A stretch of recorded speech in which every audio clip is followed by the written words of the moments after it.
Hey, what's up, everyone? Renee, Low-Key Geek here. And breaking news, because of the writer's strike, the first major motion picture has been affected, and that is Marvel's Blade. As if Blade didn't have enough trouble. So Blade has been paused because of the writer's strike. I'm gonna go over the news right now and just cover basically everything this article from The Hollywood Reporter says and how it affects Marvel movies in general. So let's talk about that. But before we do, and if you are brand new to this channel, make sure you hit that like button, subscribe, hit the notification bell to get notified every time a new video is posted. If you want Low-Key Geek on the go, make sure to check out the Low-Key Geek podcast channel on your podcast platform of choice, where you can download audio versions of what we do here. But most importantly, you'll find the Movie Time podcast show, which is the movie review podcast that I do with my friend Blake Wolf, and the Talking Talk podcast, which is a more unconventional podcast where I talk about and cover pop culture news of the period. Last but not least, if you are in a position to help further support this channel, do make sure you check out the description of this video, where you could find some of our affiliates listed, and maybe you could find something awesome for yourself or for a loved one. And by participating, you will be helping support this channel at no additional cost to any of you. And for all of your support, I am truly thankful. All right, let's hop into the news right now. So if you haven't been made aware of yet, and if you haven't been following the news, the Writers Guild of America and all the writers that, basically who are responsible for writing a lot of the TV shows that you watch, a lot of the movies that you watch, they are on strike. And the strike started this past Tuesday. A lot of details surrounding why they're on strike, and the studios aren't really cooperating, and this is the first time in about 15 years. I think the last time the writers went on strike was back in 2007. And if you remember that period like I do, a lot of productions were hugely affected by it. Now we're seeing things are slowly getting affected by this current strike right now. And the first major motion picture, kind of major studio motion picture has been affected, and that is Marvel's Blade. So the Hollywood Reporter just broke the news right now. Let's go read what this article says. All right, Marvel hits pause on Blade due to writer's strike. The studio, whose creative process involves rewrites and experimentation on set, is still gearing up to shoot Deadpool 3 and Thunderbolts in the coming weeks. However, Marvel Studios is shutting down pre-production on its vampire thriller starring Mahershala Ali, which was set to begin filming next month in Atlanta. The feature project, which has already been paused once before, becomes the first tentpole movie impacted by this strike. Cast and crew members are being notified this afternoon. So if you weren't made aware of, Blade has hit a snag quite a bit. There were rumors about Mahershala himself being kind of disappointed with the production, being disappointed about the script. So there were a lot of kind of rumors about back and forth being done there. Then they fired their writer and director. Basically, they, due to creative differences and scheduling, I believe was some of the reasons, they decided to part ways and all that. So recently, they hired True Detective creator Nick Pizzolatto, I believe that's how you pronounce his name, to work on the script. But according to an insider, time simply ran out. Studio will now restart the production once the strike is over, which, as of right now, there is no ending in sight, and there's no estimate as to how long this strike will last. You ask some people, some of them say maybe it'll last a couple months. You ask some may say it lasts throughout the summer. Others think it might last well into next year, and that could be very, very hurtful for a lot of productions, including movies that maybe were just about to go into pre-production. Obviously Marvel has done a lot of shifts and changes in their production schedule to kind of slow things down a little bit. That's why they're only releasing a very few amount of series this year compared to previous years. And with Guardians of the Galaxy Volume 3 hitting theaters this weekend, movies have been kind of like a topic where they're trying to figure out what is the best scheduled release and kind of how a better way to spread things out. So if we go back to the article now, it goes into a little bit more details about some of the major stuff that has been hurting because of the writers' strike right now. So, since strike action began on Tuesday, the biggest impact has been on late night talk shows, and Saturday Night Live. Saturday Night Live, in case you didn't know, has canceled the rest of the season as of right now. So right now there will be no remaining Saturday Night Live brand new episodes airing this season. One drama series, Showtime's Billions, halted production Thursday due to picketing. While some studios have one or two movies going into production, Marvel is seemingly propping up the industry by planning on having 3 movies shooting at the same time, not to mention 2 series. Even with Blade shut down, it is gearing up for one of the biggest times in company's history. So, just before we go in more into details about that, and in case you're wondering, well, I thought the writers are on strike, so how could these productions go forward? Well, the way that it is determined is that if scripts have already been handed in and been kind of like closed, then those productions are safe. They can move forward with other productions. What can't happen is if any rewrites are needed to be done, any like major corrections while they're filming, it could be done by showrunners who can act as kind of pseudo writers, but their main job and title is not writer. So the writers who are involved with these original scripts or who are involved in writing scripts for these shows are not allowed to touch these scripts anymore once they've been handed in because of the strike. It can be kind of like a blurred line for a lot of studios. There was another article that was released earlier today saying that I believe Disney and Warner Brothers are pushing showrunners who act also as writers to continue to work because their main title and duty is showrunning, which doesn't include writing as their main priority, and probably don't really get credited full-time as writers. It's a lot of like loopholes and all that stuff like that. So we will come to find out in the next coming weeks and months, depending on how long this is going to last, is going to potentially end up hurting a lot of movie productions going forward. Those that are already kind of like in like close states, like James Gunn's is Superman. Like he handed in his script before the strike happened. So technically that movie is still safe and can move forward.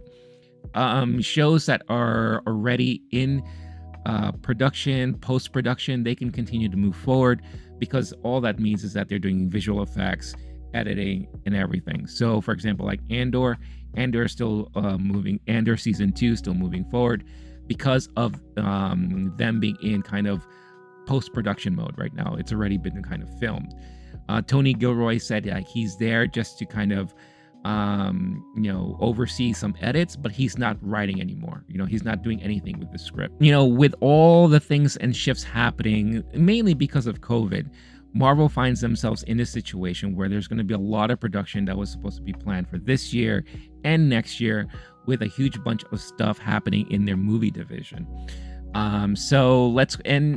Whether you follow the trades or not, there have been a lot of rumors and talks about Fantastic Four. And this article kind of covers a lot of that. So let's continue to read and look to see how it affects Marvel properties. So Captain America New World Order is currently filming in Atlanta.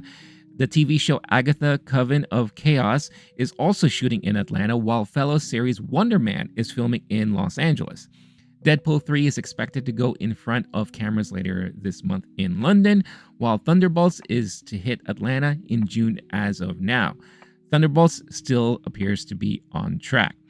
Fantastic Four, which is in the midst of the most closely watched casting search since Marvel hired Tom Holland to play Spider-Man 8 years ago, is eyeing a January 2024 start date in London. That could change if the strike were to drag on and on for 6 months or more, though according to sources that it is seen as unlikely. Still, even if the strike lasts just 1 month or 6 weeks, there would likely be an impact with more movies' start dates being pushed among repercussions.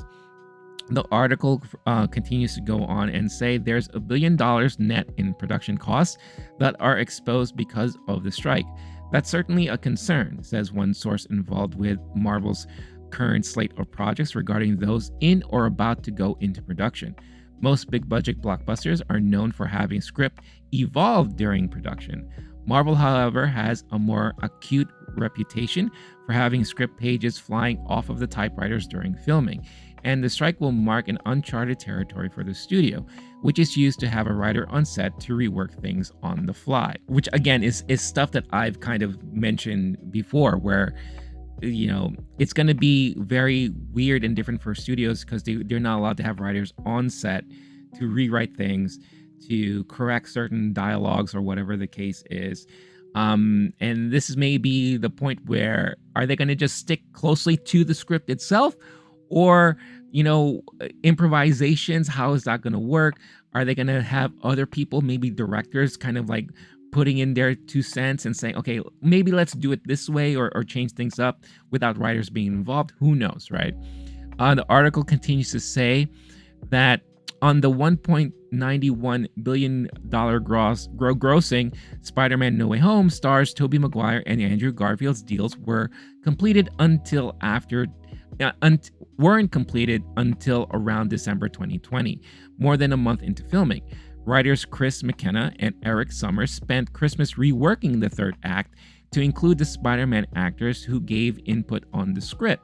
On Ant-Man and the Wasp back in 2018, uncredited screenwriter Patrick Burleigh, who also wrote The Eternals, hammered out 25 pages a day on set, with director Peyton Reed and Marvel execs, including Kevin Feige, sitting in a room to review his work every evening.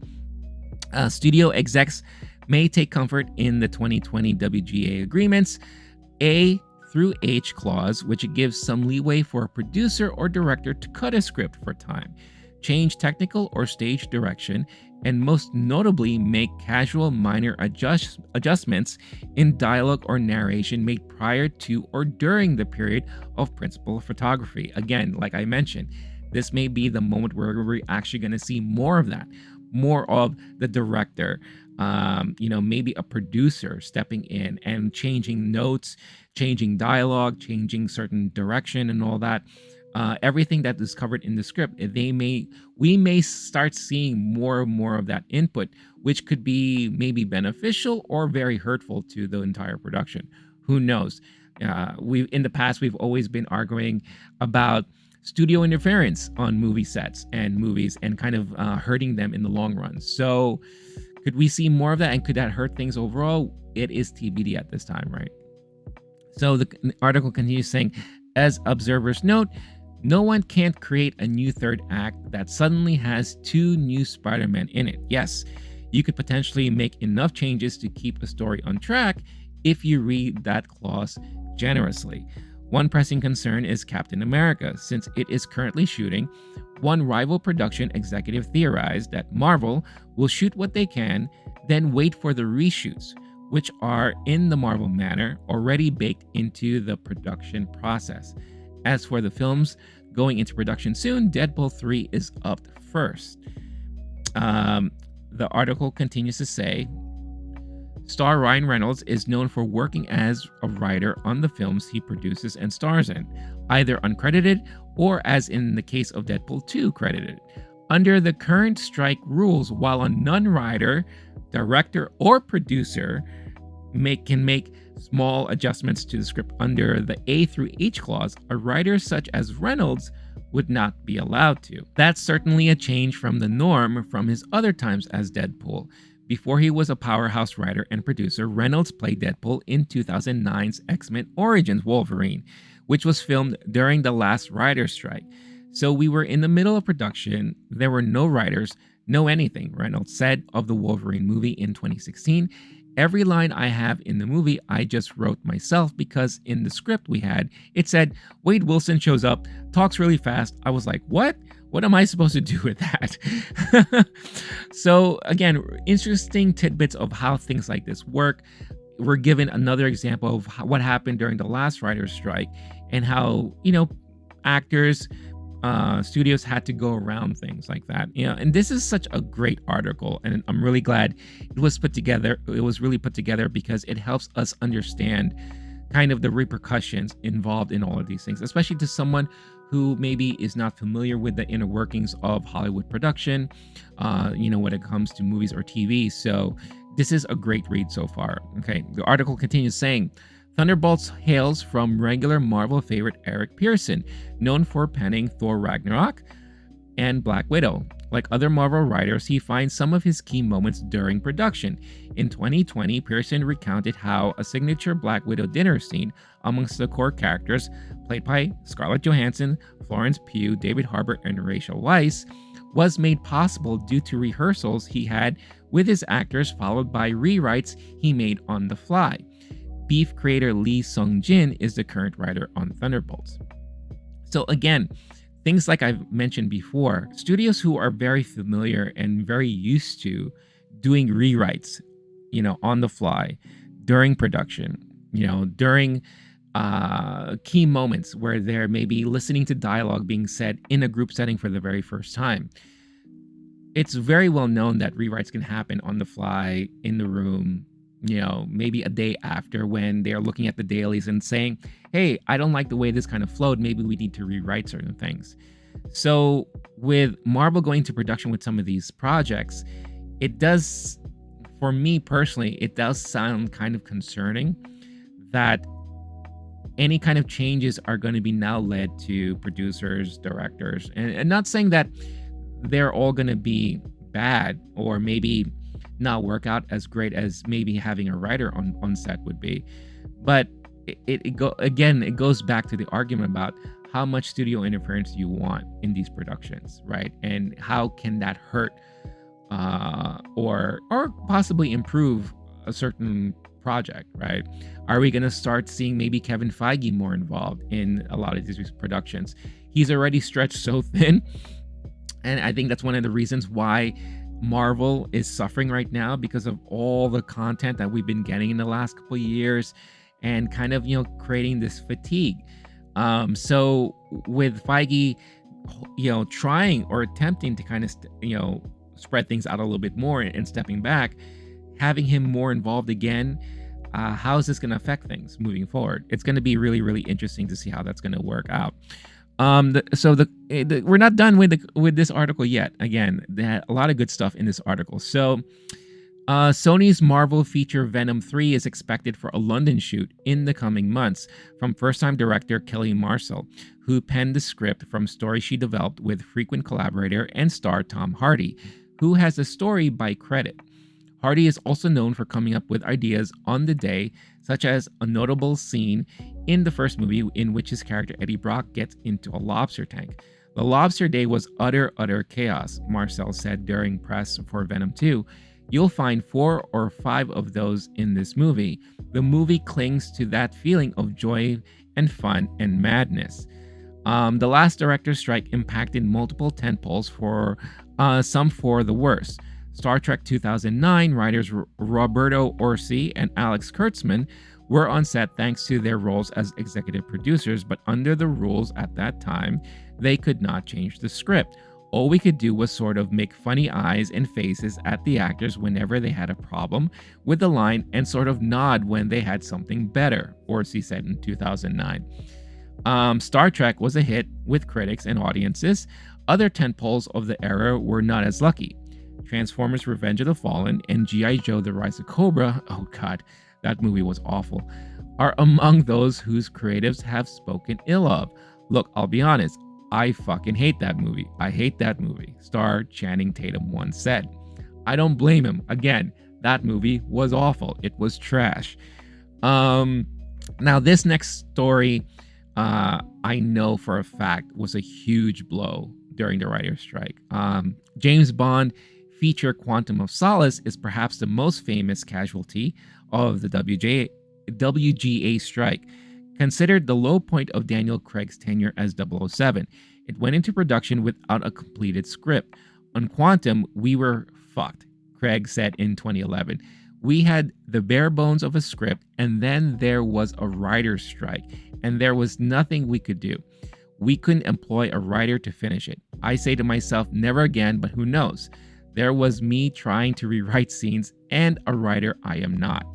So that shows us an example of how terrible a repercussion could be in a situation like this, where if you are in a production where no one is familiar with writing, no one is, kind of good as a creative when it comes to the property, what do you do? Right? You have to improvise, you have to try to make things up. And you get a movie like Quantum of Solace, which was unfortunately one of the worst Craig Bond movies ever to come out. I remember that movie came out and I immediately forgot about it because it was just so boring and so awful. And I remember when I started reading and hearing about the stories about the production and the behind the scenes and how much it was affected by the writer's strike.